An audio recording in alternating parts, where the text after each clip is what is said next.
ప్రస్తుతం AP assembly సమావేశాలు జరుగుతున్నాయి. మంత్రి లోకేష్ మాట్లాడుతున్నారు. లైవ్ చూద్దాం. ఈ రోజు ఒక స్టీల్ ప్లాంట్ వచ్చింది. ఈ రోజు ఆర్సిలర్ మిట్టల్ స్టీల్ ప్లాంట్ వచ్చింది. ఆర్సిలర్ మిట్టల్ స్టీల్ ప్లాంట్ లో గ్రీన్ స్టీల్ తయారు చేస్తున్నారు. అంటే వాళ్ళు 100% రెన్యూబుల్ ఎనర్జీ వాడి గ్రీన్ స్టీల్ తయారు చేస్తున్నారు. కానీ స్టీల్ ప్లాంట్ ఏర్పాటు చేయాలన్నప్పుడు భూమిని సదరం చేయాల్సిన అవసరం ఉంది. చిన్న చిన్న కొండలు ఉంటే మొత్తం బ్యాలెన్స్ చేసి భూమిని పర్ఫెక్ట్ చేయాల్సి వస్తుంది.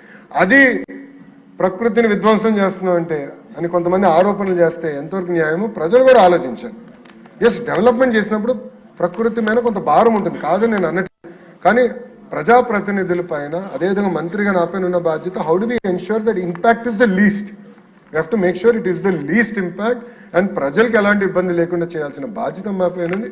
ఒక కార్యాచరణ పెట్టుకుని మేము చేస్తున్నాం. సో ఎవరు ఎలాంటి ఆందోళన చెందాల్సిన అవసరం లేదు. సస్టైనబిలిటీకి మేము కట్టుబడి ఉన్నాం. విశాఖపట్నం, ప్రత్యేకంగా విశాఖపట్నం సిటీ 2019లో తెలుగుదేశం పార్టీకి రాష్ట్ర వ్యాప్తంగా ఇబ్బంది వచ్చిన విశాఖపట్నం ప్రజలు మమ్మల్ని ఆశీర్వదించారు, దీవించారు. మా శాసనసభ్యులు మంచి మెజారిటీతో గెలిపించారు అధ్యక్ష. మొన్న జరిగిన ఎలక్షన్లో అధ్యక్ష, నా రిజల్ట్స్ మంగళగిరి వస్తున్న సమయంలో నాకు చాలా సంతోషంగా ఉండి ఏదో నంబర్ 1 వస్తానని విశాఖపట్నం ప్రజలు నాకు అది 2 నిమిషాలు కూడా కలిగించారు. ఎందుకంటే నంబర్ 1 గాజువాక ఎమ్మెల్యే పల్లా శ్రీనివాస్ గారికి ఇచ్చారు. నంబర్ 2 పొజిషన్ భీమిలి ఎమ్మెల్యే మన గంటా శ్రీనివాస్ గారికి ఇచ్చారు. తర్వాత 3rd మెజారిటీ నాకు వచ్చింది అధ్యక్ష. సో మాకు కమిట్మెంట్ ఉంది విశాఖపట్నం పైన, విశాఖపట్నం ప్రజలకి మాకు కమిట్మెంట్ ఉంది అధ్యక్ష. We will not let them down.